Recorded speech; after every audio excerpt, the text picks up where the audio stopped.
Estendemos a todos os irmãos o nosso boa noite e um feliz sábado. Que maravilha, que bom estar aqui, ainda que em um número não tão grande, mas todos reunidos em um só objetivo e um só propósito, culto de adoração ao nosso Senhor Deus. Muito bom estar aqui com todos vocês e tenho certeza de que todos aqui também estão felizes, já realizados e após a rotina semanal ser cumprida. Vamos aí então estar mais juntinhos de Cristo nessa sexta-noite já, horas sabáticas, E vamos começar aí cantando o nosso primeiro hino, ainda assentados mesmo, 68, Restaura.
quero ser igual.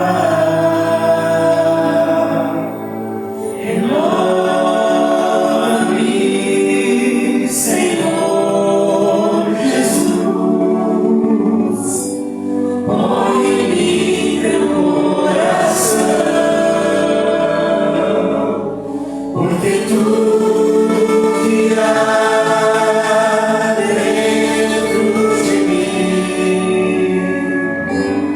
necessita ser mudado, Senhor, porque tudo que há dentro do meu coração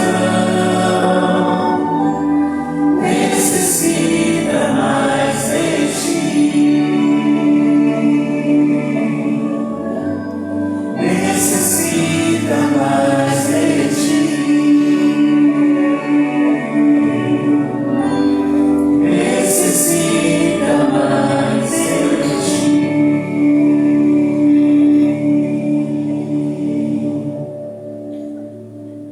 Amém? Amém. Louvado seja Deus.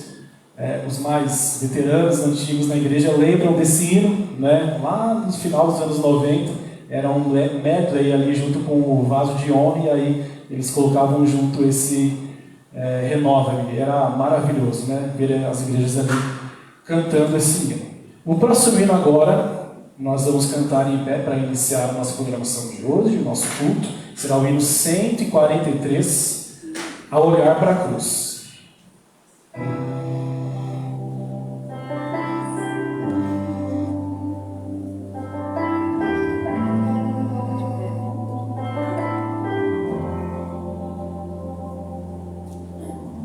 Andei tão cego, sem rumo certo, buscando a paz e descanso. Eu procurei por tantos meios justificar meus erros, mas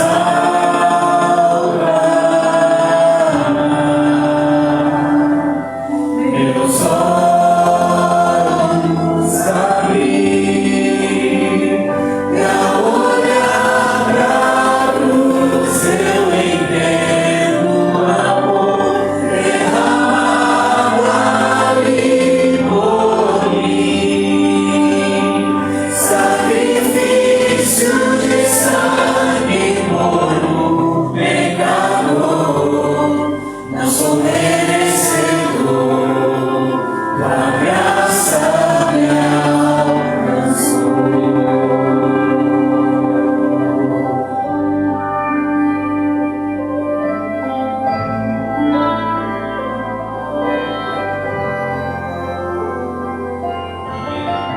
E ao ver tua glória naquele dia, me alegrarei em gratidão.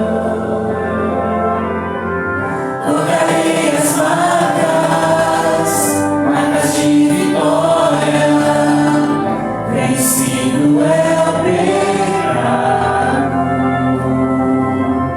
Perante ti me prostrarei,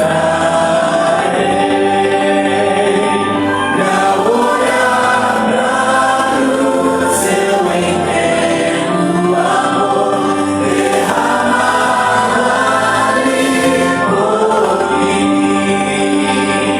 Sacrifício de sangue por um pecador, não sou merecedor. Tua graça me alcançou.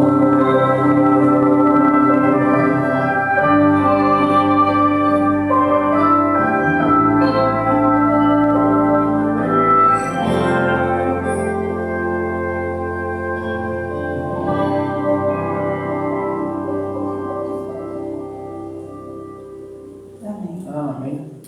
Em atitude de comunhão, reverência, peço a você, os que puderem, se ajoelhar. Vamos falar com Deus.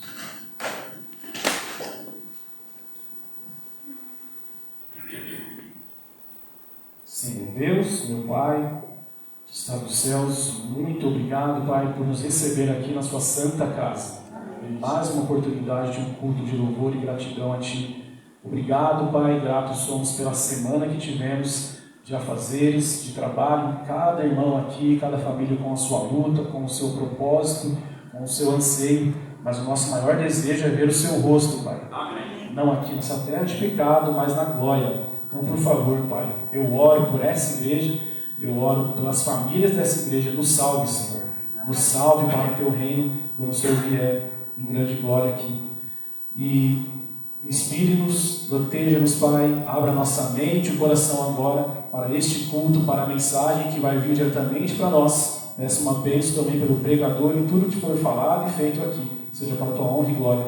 Agradecemos a Ti e pedimos, não porque nós merecemos, mas porque nós cremos no nome de Jesus. Amém. Amém.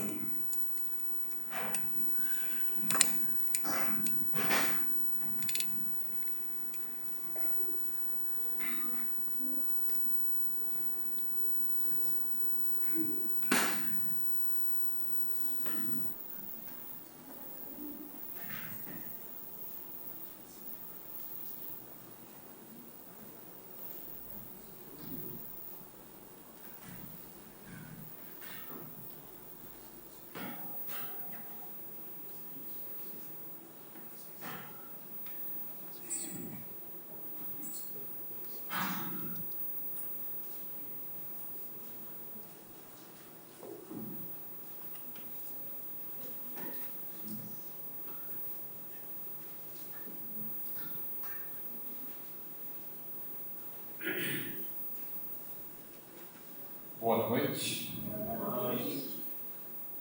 Eu estou começando aqui tranquilo, dizendo boa noite. E depois, na hora que eu esquentar, vai ser diferente.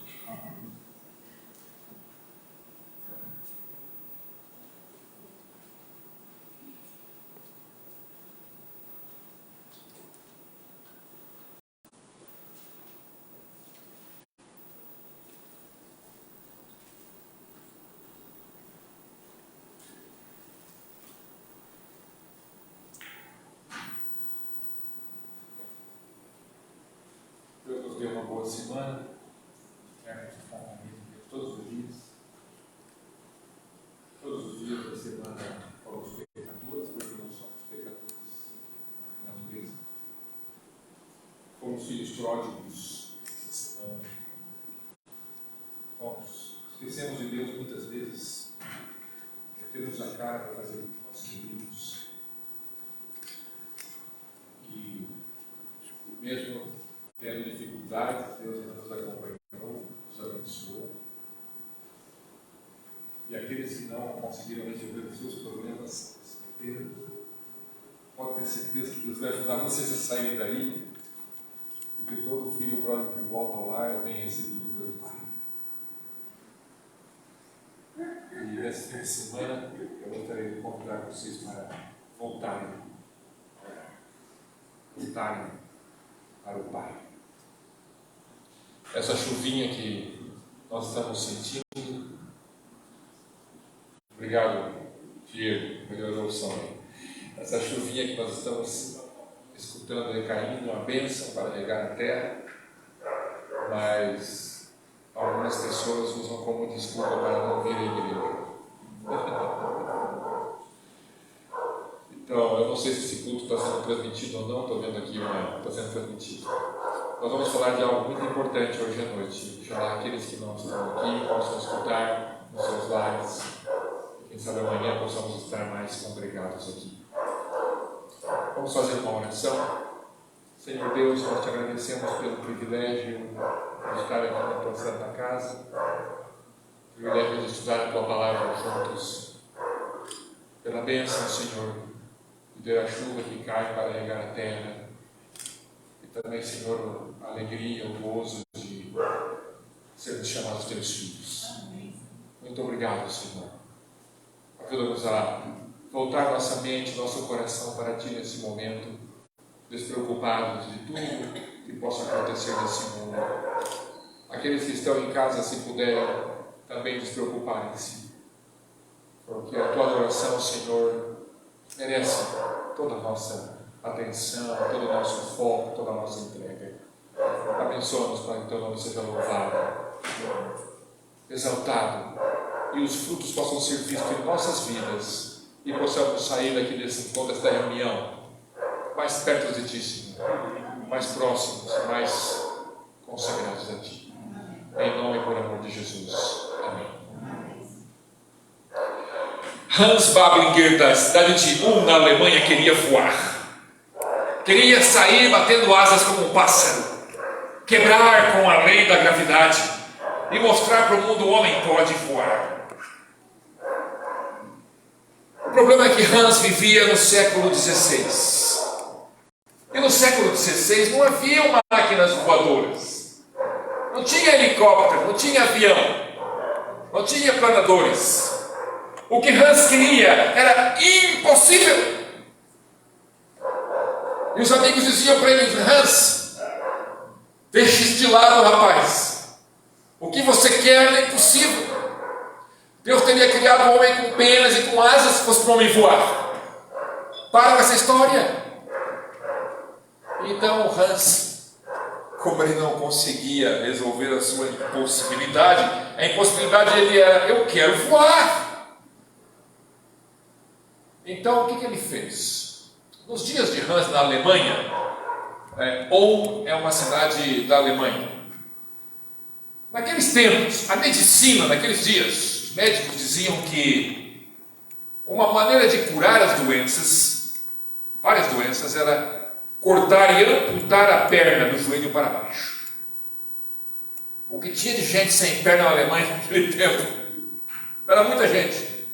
E o Hans era um carpinteiro e um marceneiro habilidoso, talentoso com criar e fazer da madeira algo bonito e útil. Então Hans se especializou em construir pernas postiças. Ele tinha um mecanismo lá que acoplava daqui para baixo. Ele media a perna da pessoa e preparava uma perna de pau para a pessoa.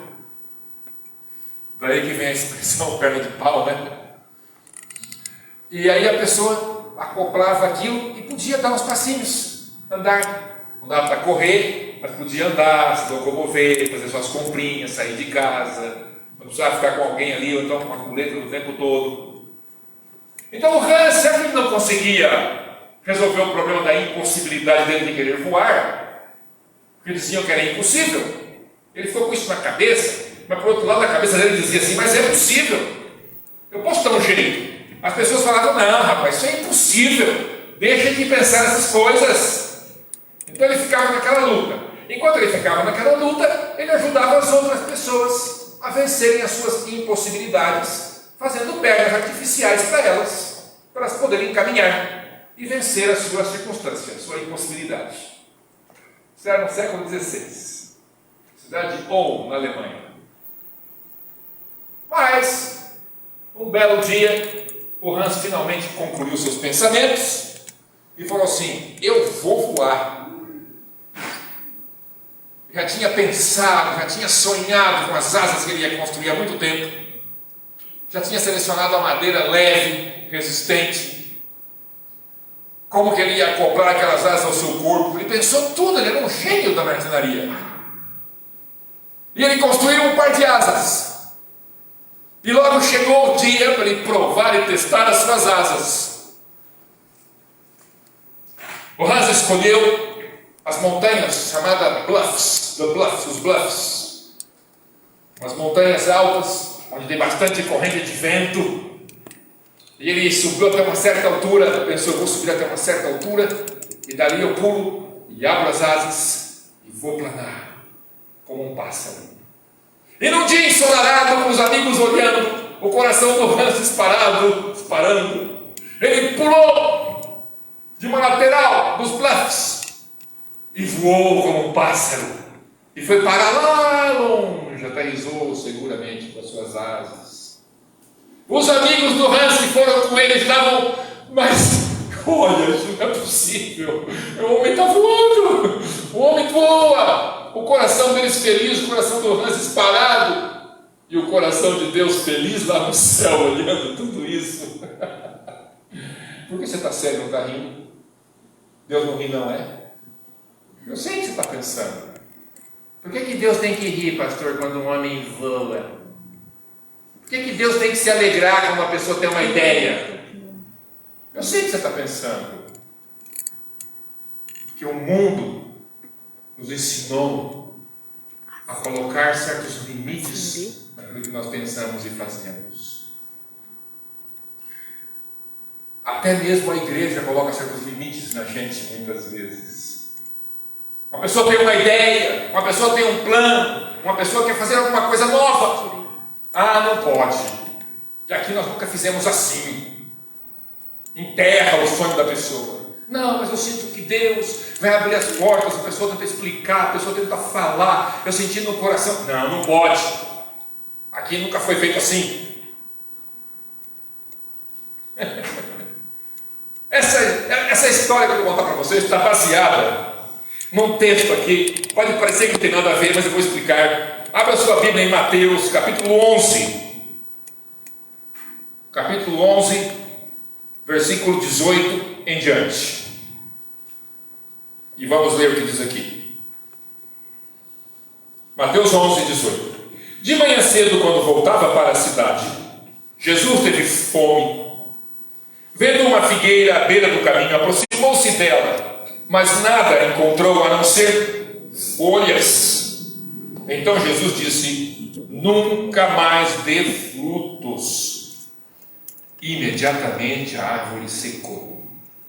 Ao verem isso, os discípulos ficaram espantados e perguntaram: como a figueira secou tão depressa? Jesus respondeu: em verdade vos digo, que se tiverdes fé e não duvidardes, não somente fareis o que foi feito a esta figueira, mas se também a este monte disserdes: levanta-te e precipita-te no mar, o será feito. E tudo quanto pedirdes em oração, crendo, vocês receberão.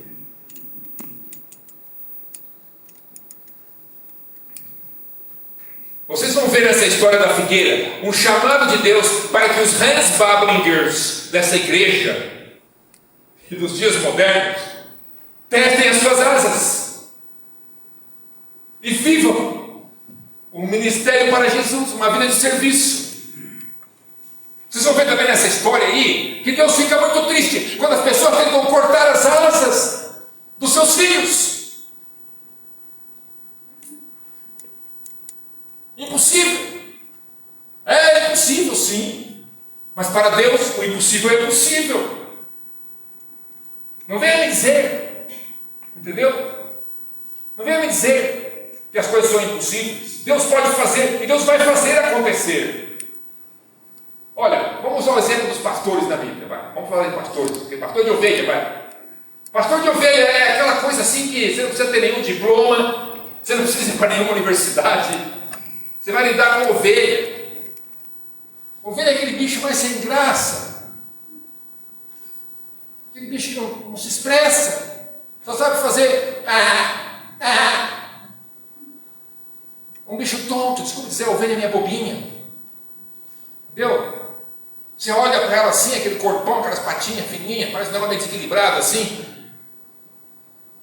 Ela não sabe pensar direito, ela não sabe raciocinar direito. É um animal tão assim que se não tiver o pastor, coitadinha, ela morre mesmo. Então ser pastor de ovelha é aquela coisa simples, não tem nenhuma novidade, não tem nenhum gosto novo, sabor de vida assim, que vem de repente e fala: olha que legal ser pastor de ovelha. Não, é aquela coisa michuruca, lá, sentado o dia todo, olhando a ovelha, olhando o céu, olhando o horizonte, matando escorpião, pisando em bicho. Então pastor de ovelha é aquela coisa simples, né? Mas olha, pastores de ovelha de 80 anos não estão acostumados a entrar no palácio de faraós e dizer para eles que eles têm que fazer para a cara deles, não. Pastores de ovelha de 80 anos não fazem isso, não. Mas não diga isso para Moisés, porque foi exatamente isso que ele fez. Pastores de ovelha, de 17 anos de idade, não estão acostumados a entrar no campo de batalha e matar um gigante. Mas não diga isso para Davi. Ele foi. Pastores de ovelha não estão acostumados a escutar e ver anjos cantando. Ah, mas não vai dizer isso para o grupo de pastores nas montanhas de Belém, na noite em que Jesus nasceu, viram os anjos cantando. E certamente não diga para Deus o que Ele pode fazer, o que não pode fazer, minha gente. Não venha com essa história afiada de cristianismo de 3, 4, 5 décadas. É só isso mesmo que nós sabemos fazer, pastor. É tudo isso que nós podemos fazer. Não tem mais nada. Não venha com essa história. O impossível para Deus é possível. Vocês querem me dizer que não é possível? É possível. Porque para Deus é. Ele está querendo dizer nessa história da figueira que tem coisas que nós temos que aprender que são possíveis. Olha, a história é simples. Jesus estava com fome, estava indo lá, Betânia está lá, Jerusalém está aqui. Falando para não esquecer, senão daqui a pouco eu confundo. Jesus estava indo para Betânia, tem uma árvore mais bonita. Então, no caminho, Jesus foi colocar de lá, Betânia, Jerusalém. Ok? Um pouquinho de lá, Betânia, aqui. Jesus foi para Betânia, dormir. A distância é mais ou menos de 10 quilômetros. Jesus foi para Betânia, dormiu, mas naquela noite, ele lembrou do que ele viu em Jerusalém. Ele lembrou do que ele viu lá no templo. Domingo ele entrou e as pessoas receberam com palmas. Salve, Hosana, o rei dos judeus. O povão maravilhoso. Na segunda-feira, Jesus amanhece lá em Betânia e volta para Jerusalém. E no caminho de volta para Jerusalém, Jesus vê uma figueira com folhas lindas e pensa: bom, vou lá pegar um fruto. Só que quando ele chega perto, ele vê que não tem fruto nenhum. E Jesus amaldiçoa aquela figueira. Seca rapidinho. E ele dá aquela resposta para os discípulos tradicional: se tiverdes fé e não duvidares, não somente fareis o que foi feito a esta figueira, mas se esse monte de disserdes, levanta-te e precipita-te no mar, o será feito e tudo quanto pedires em oração, recebereis. O que tem a ver isso com uma figueira seca? Esse final dessa promessa de Jesus, e tudo quanto pedirdes, crendo recebereis, todo mundo gosta de falar de boca cheia, mas o que é que vai receber? É carro? É casa? É profissão, é posição, é status. E tem gente que usa para isso. Tudo. Olha, Jesus falou tudo, pastor. Tudo é tudo, né? Tudinho. Quero uma esposa nova. Quero não sei o quê. Não é isso, irmão, não é isso. Vamos acompanhar. Jesus vai, vê que não tem fruto, amaldiçoa aquela árvore. Nunca mais saia de ti. Nunca mais nasça fruto. Nunca mais nasceu. A árvore secou, diz o texto, imediatamente. Os discípulos olham e ficam assustados, espantados. Como é isso? E Jesus dá aquela resposta que eu falei para vocês. Olha, Jesus não está... Vamos começar a abrir, destrinchar esse texto. Jesus não está chateado com a árvore de jeito nenhum. Ele está chateado com o que a árvore representa. Quando ele esteve em Jerusalém, no domingo, ele viu lá no templo coisas que ele não gostou. Ele viu lá no templo as pessoas usando a igreja para ganhar dinheiro. Igreja que está para ganhar dinheiro não é de Deus. Desculpa aí os tesoureiros aí, não estou falando mal do dízimo e da oferta. Estou dizendo que se o propósito da igreja é ganhar dinheiro, essa igreja não é de Deus. Os discípulos saíram em 12. Quanto dinheiro eles tinham para pregar o evangelho? Quanto dinheiro eles tinham para construir igrejas? 0. Eles eram desempregados. Eles eram pescadores, muitos deles. Saíram do mar, ele não tinha dinheiro, não tinha salário. Por isso que o apóstolo Paulo fala, numa certa ocasião: digno é o obreiro do seu salário. A igreja tinha que se reunir para ajudar a sustentar o trabalho do ministério, com as ofertas. Mas a preocupação deles não era dinheiro, a preocupação deles era a pregação do Evangelho de Jesus Cristo. Então,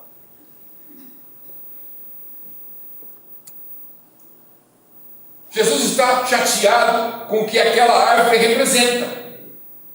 Aquela árvore representa uma religião que ele viu ali no domingo, e agora segunda-feira ele está voltando para Jerusalém, e aquela árvore lembra ele do que ele viu, e o simbolismo é tão exato, é tão preciso, que ele não consegue deixar de falar o que ele falou. Jesus não está chateado com a árvore, está chateado com uma igreja que não tem frutos, uma igreja que faz as coisas bonitas, que faz um show, que faz um espetáculo, mas não tem frutos. Isso deixa ele triste. E ele fala: pau neles. Nunca mais passa desse fruto. Esse simples ato de Jesus dispara a guilhotina no pescoço de uma religião vazia.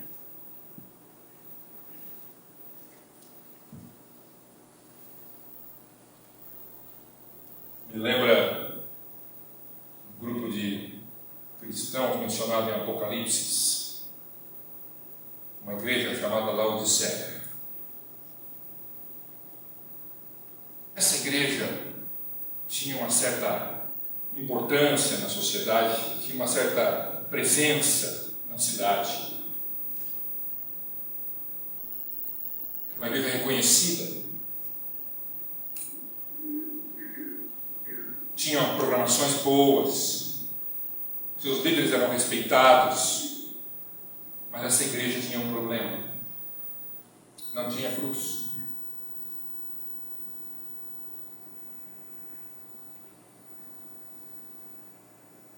Eu sei quem vocês são. Deus olha lá de cima e fala para eles: eu conheço vocês, eu sei que vocês não são nem quente, nem frio. Então eu estou a ponto de vomitar vocês da minha boca. Olha essa expressão que Deus usa. Vomitar. Espera lá, Senhor, não dá para usar uma expressão mais, menos assim, feia? Por que vocês acham que o corpo... Vou fazer uma pergunta e agora eu queria escutar algumas opiniões. Sinta-se livre. Não precisa acertar não, toda opinião é válida. Por que você acha que o corpo se contorce, o estômago se contorce, parece que vai sair pela boca? É tão violento, né, o ato de expelir. Por que o estômago, o corpo se contrai de tal maneira, tão forte, tão horrivelmente, para colocar água para fora? Por quê? Opiniões. Porque aquilo vai fazer mal para ele. Porque aquilo vai fazer mal, correto? Outra opinião? Desse lado aqui alguém corajoso? O organismo, ele reconhece uma substância prejudicial em algum alimento, aquilo vai para as paredes do estômago, não é aceito e volta. Não consigo repetir tudo o que ele falou, mas ele falou certo. O organismo identifica um problema aí e não quer aceitar e manda de volta. Que mais? Alguma opinião mais? Por que o corpo se contorce? Não é normal do corpo fazer isso. Não é normal do corpo aceitar aquilo. Excelente. Alguma opinião mais? Ninguém falou o que eu vou falar ainda, mas eu vou falar, mas está tudo certo, vai. Alguma opinião mais? Alguma coisa que está fazendo mal e o corpo precisa tirar. Tudo bem. Está tudo na mesma linha, né? É a maneira do corpo falar assim: eu não consigo lidar com isso. Deus olha para essa igreja maravilhosa e ele fala bem assim: não consigo lidar com essa gente. Olha, quando Jesus saía para fazer um milagre, ele está fazendo um milagre em nome de Deus e tu, porque ele não é dos nossos. Quando Jesus curava alguém no dia de sábado, ele está curando no dia errado lá. Ele não é nosso. Quando ele pegava as criancinhas e vinha com elas, diziam que ele era uma má influência sobre as criancinhas. Cuidado, pai. O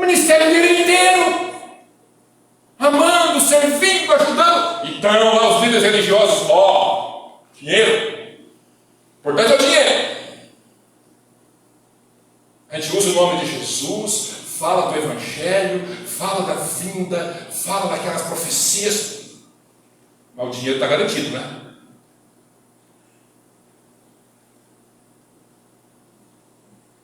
Mas o que mais deixava Jesus triste era o fato de ele pegar e querer salvar uma pessoa, e querer livrar uma pessoa dessa influência farisaica, e mostrar para essa pessoa a vida de Deus com Deus é muito mais do que isso. Os líderes religiosos estão te falando, meu amigo. A vida com Deus, ela é livre. Você pode voar e ser livre em Cristo. Por isso que eu contei a história do homem que voou no começo, o Hans Dablinger. E Jesus ficava triste quando ele libertava uma alma para voar em Cristo. E os líderes religiosos eram os primeiros a colocar esse pássaro voador numa jaula, fechar com a chave e colocar a chave no bolso e deixar ele preso lá. Falaram a mesma coisa para o Hans Dablinger. Depois que ele voou, depois que ele fez aquela voadinha maravilhosa lá, todo mundo começou a falar do homem que voava. E a notícia correu pela Alemanha inteira. Passados alguns meses, o rei da Alemanha veio visitar a cidade de Ulm, na Alemanha. E o que pensaram? Nós temos aqui um homem que voa. Em outro lugar do mundo tem um homem que voa. Nós voamos, o nosso voa. Então lá foi o famoso bispo da catedral de Ulm. E o prefeito, claro. Oxe, religião e Estado tem que estar junto. Senão não funciona. O bispo e o prefeito foram fazer uma visitinha para o Hans. Ô Hans, beleza Hans? Ô Hans, quanto tempo, hein? Nem sabia o que era o Hans. Ô Hans, quanto tempo, hein? Que legal você, hein, Hans? O Hans ficou assim: o que esses caras estão fazendo aqui na minha casa? Eu não sou ninguém. O que o prefeito quer, o que o bispo quer na minha casa? Os homens mais importantes da cidade. O prefeito alguma vez bateu na porta da sua casa? Às vezes acontece por ele. Alguém aqui? A minha nunca bateu. Não sei, eles pensam que são os superiores, se eles pensam que estão muito ocupados com a administração do município. E falar com as pessoas, bater na porta da casa de alguém, não é não é digno para eles, já fez, né?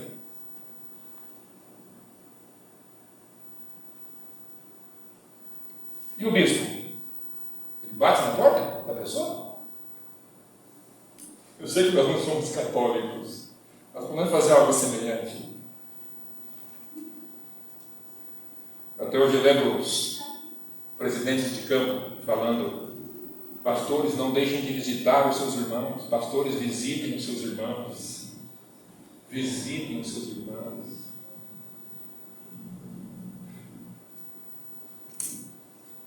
Eu só sei dizer que apareceu o bispo e apareceu o prefeito na casa do Hans, pedindo para ele um favor especial. Se ele podia escolher um lugar para fazer uma demonstração do voo, se ele podia voar para que o rei visse. E o Hans ficou todo feliz, estavam reconhecendo ele por alguma coisa.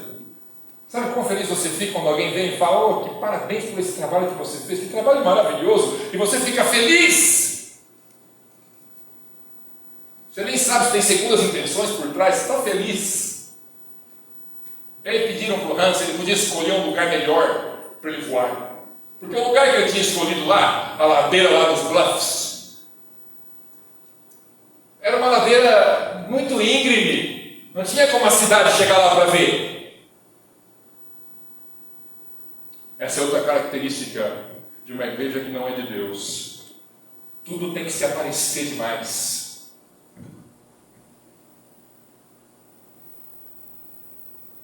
O cristão, quando dá o pão para alguém comer, o que a Bíblia fala? Quando a tua mão direita der algo, que a tua mão esquerda não saiba. Não pode ser contaminado quando é para Deus. Senão Deus não aceita, não serve. Tem que ser puro e limpo. Mas eles queriam mostrar para o rei que era bonito voar. Então lá foram eles pedir para o Hans escolher um lugar. O Hans escolheu. escolheu um lugar, uma região do Planalto, onde dava para o povo subir, tinha lugar para o povo ficar, para o rei, para a comitiva dele subir, e lá ele poderia fazer a demonstração. O Planalto que ele escolheu era perto do rio Danúbio. O Danúbio passava lá embaixo, e ele pensou: eu vou pular aqui e vou voar. Então lá longe assim, aterrizo nas margens do rio Danúbio. Olha só, nós fez um plano maravilhoso, romântico e tudo, né? Lindo, né? Pois então veio o rei com a sua comitiva, num dia maravilhoso, num dia com sol brilhando, metade da cidade assistindo, o rei com a sua comitiva, o bispo e o prefeito se aparecendo. O Hans pulou de uma beirada, só que não havia, infelizmente, não havia vento nenhum vento. Ele abriu as asas e não adiantou nada, sem vento para dar aquele, tipo uma asa delta, né? Para dar aquele impulso para ele pular.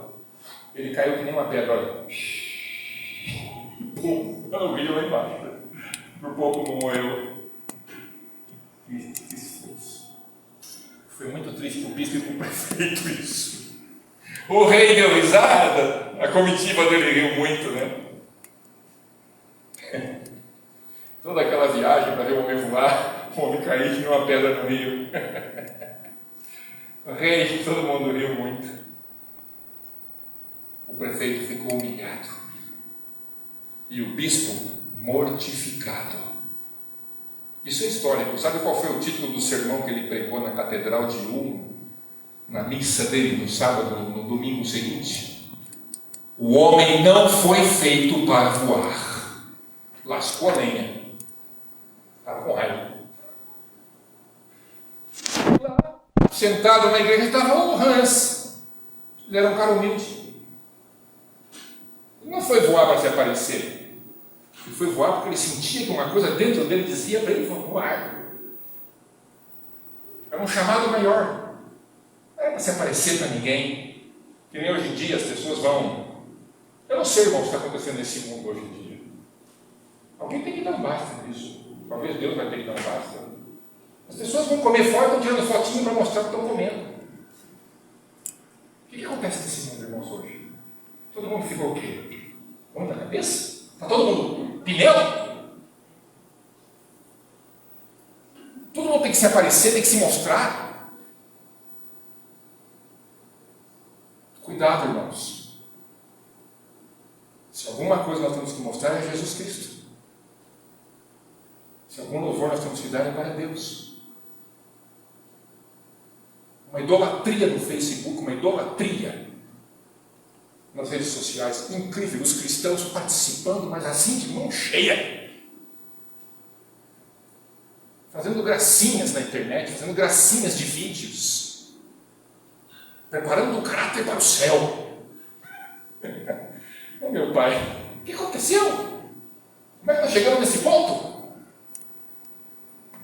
Eu não pedi hoje no começo do culto, porque eu já pedi várias vezes quando estive aqui. O meu já está desligado, está ali. E desligasse no celular no começo do culto, para não termos interferência com Deus.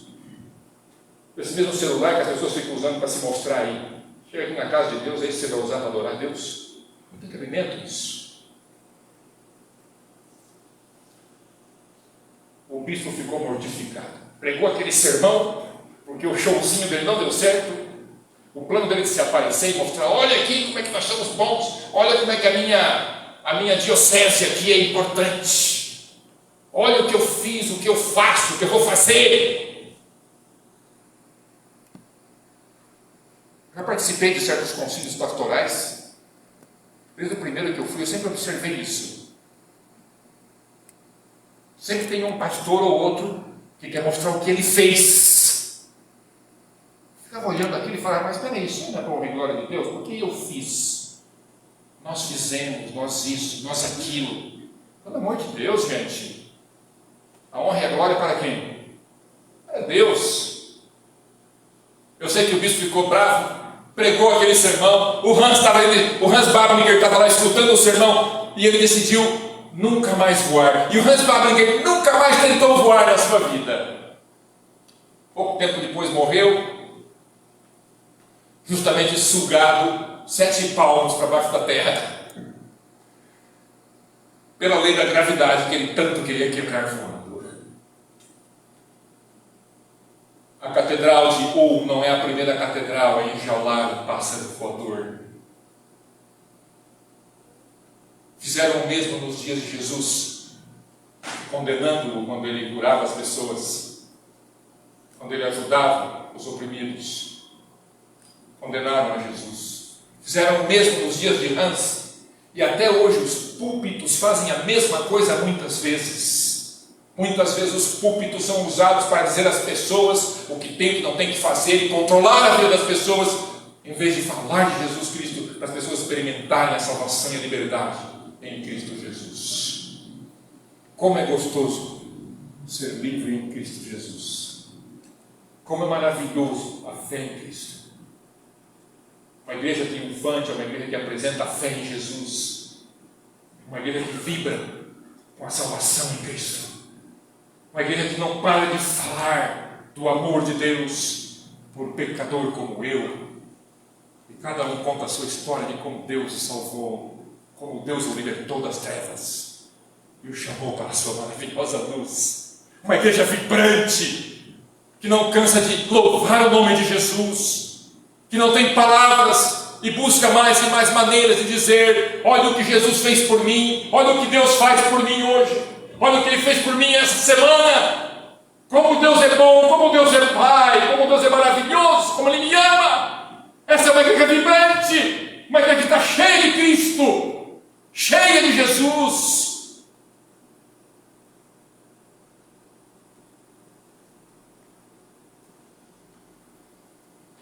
A história dessa figueira é para que tenhamos frutos.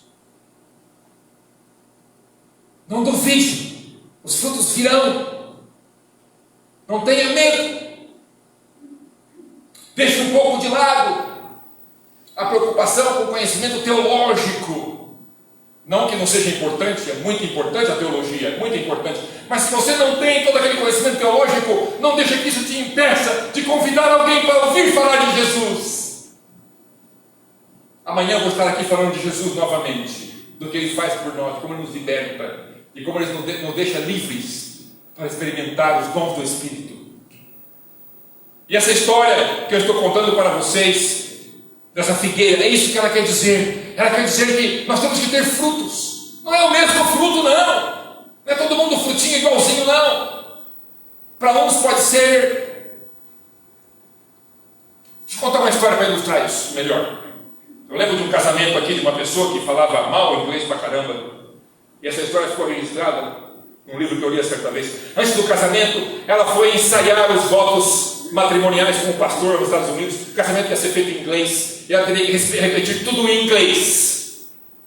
Só que na hora que o pastor passou com ela os votos, para tirar um pouco o nervosismo dela, para que na hora que ela fosse falar na frente de todo mundo, ela pudesse falar mais tranquila, o pastor perguntou: então, irmã, a irmã vai conseguir falar essas coisas tudo em inglês lá? E a mulher de um país hispano respondeu bem assim: eu vou, pastor, mas vai ser com sotaque, bem forte.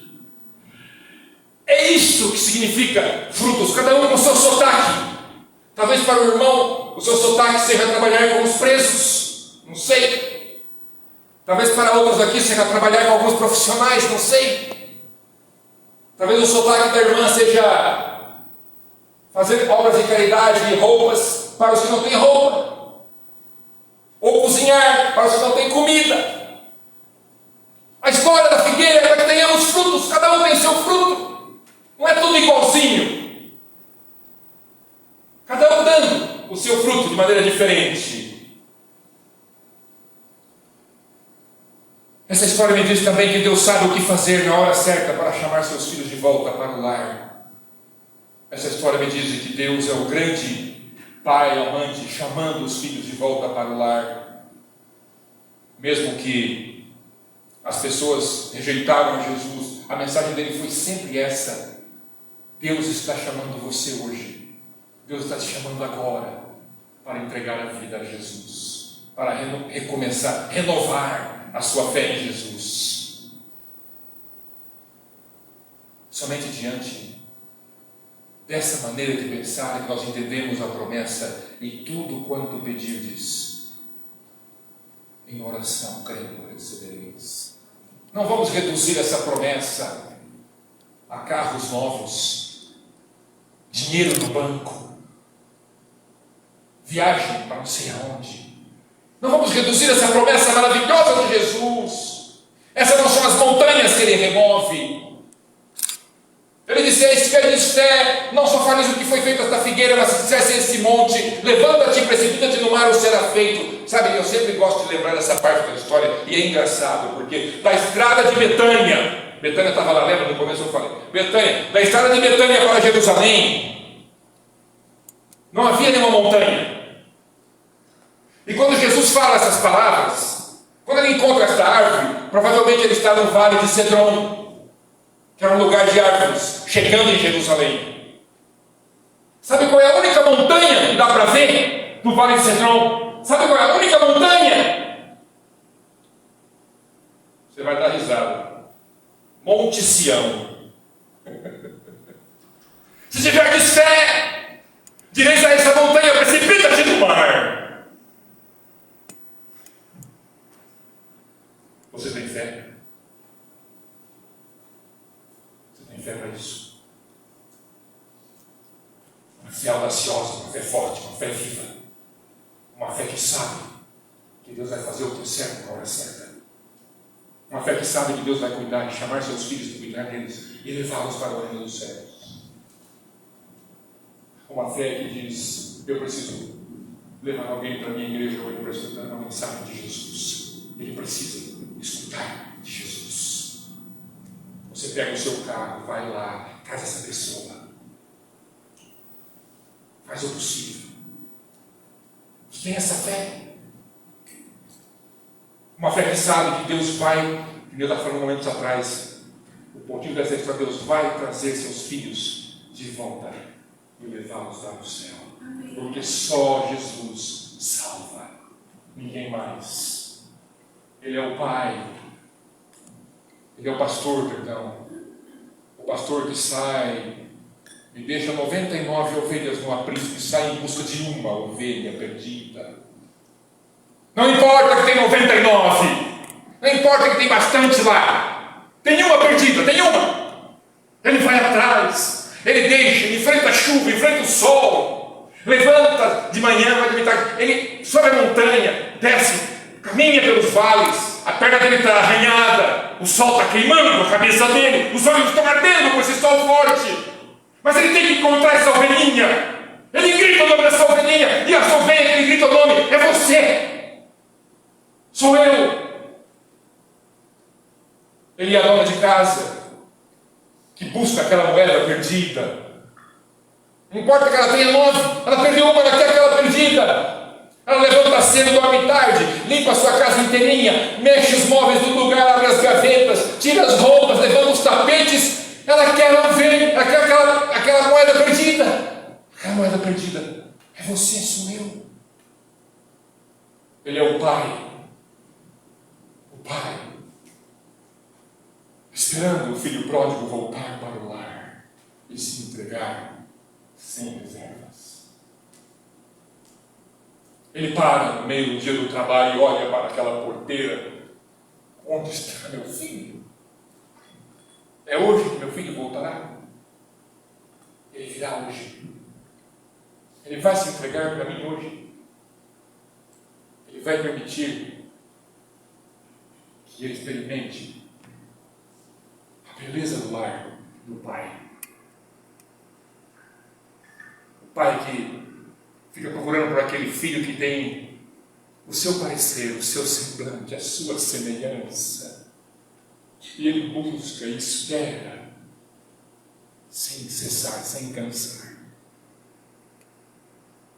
Mas somente diante desta realidade nós podemos entender a promessa: tudo quanto pedirdes em meu nome recebereis. Isso não tem nada a ver com as coisas desse mundo, dessa vida. Jesus está falando de tesouros eternos, implacáveis. Jesus está falando de montanhas a serem removidas. São montanhas difíceis. As montanhas de um passado tenebroso do pecado. As montanhas de um presente inseguro e de um futuro duvidoso. Essas são as montanhas que ele remove. Essa é a promessa de que tudo quanto creres pedindo em oração recebereis. Você gostaria de pedir as promessas para Jesus hoje? Recebê-las, são grátis, estão à disposição agora para você.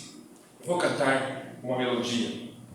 Enquanto eu canto essa melodia, se você quer fazer esse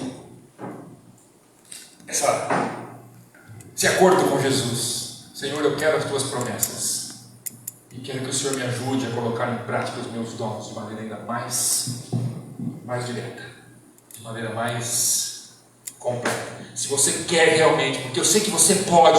Se você vier falar comigo, eu vou dizer o que você pode fazer, muitas coisas. Se você não tem alguma ideia, eu te dou umas ideias. Quem quiser falar comigo, pastor, eu não sei como que eu posso servir a Deus. Nós vamos conversar e vamos encontrar algo para você fazer, muitas coisas, com certeza. E você vai brilhar para Jesus e vai trabalhar para Ele, se ver livre dos fardos do passado, dos problemas do presente e das inseguranças do futuro. Só Jesus salva.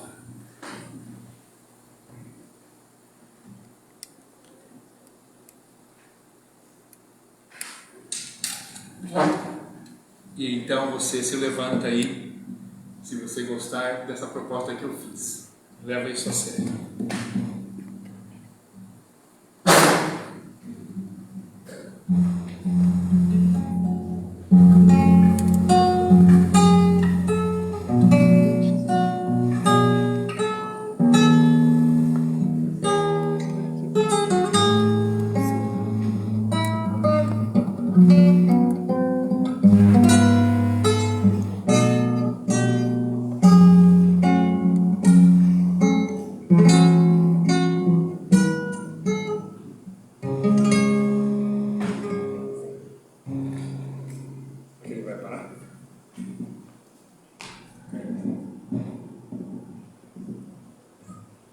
Isolado, sem destino,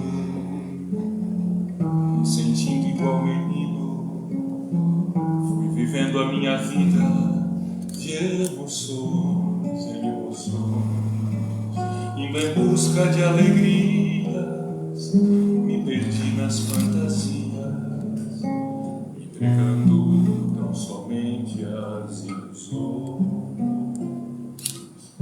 De repente do meu rosto o sorriso foi sumindo e uma vida sem sentido apagou todo o meu ser. E ao chegar ao fim do túnel vi os raios de uma luz, quando alguém falou o nome de Jesus.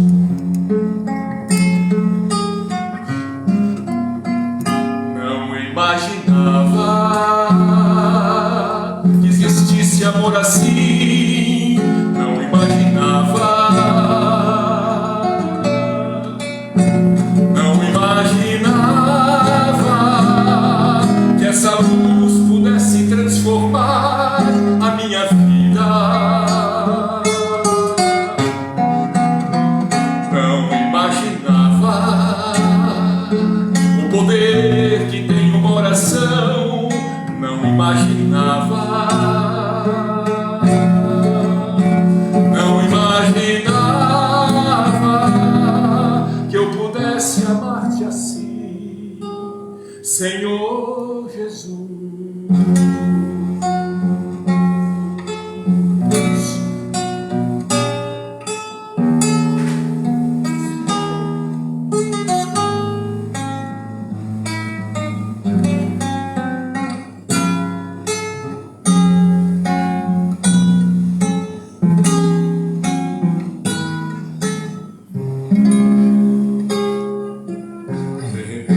desafio. Não imaginava que existisse amor assim. Não imaginava. Não imaginava que essa luz pudesse transformar a minha vida. Não imaginava o poder que tem uma oração. Não imaginava. Não imaginava que eu pudesse amar-te assim, Senhor Jesus. Senhor Jesus.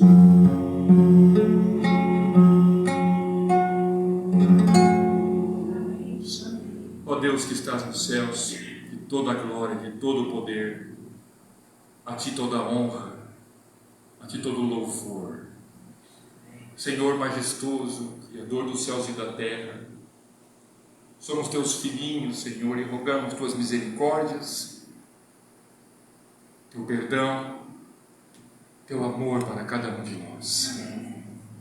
Alcança-nos, Senhor, a Tua mão poderosa, segura-nos em Teus braços, faz-nos sentir, Senhor, toda a beleza e a maravilha do Teu reino, que nós possamos, ainda com maior poder e força, falar do Teu amor para outros e frutificar para Ti.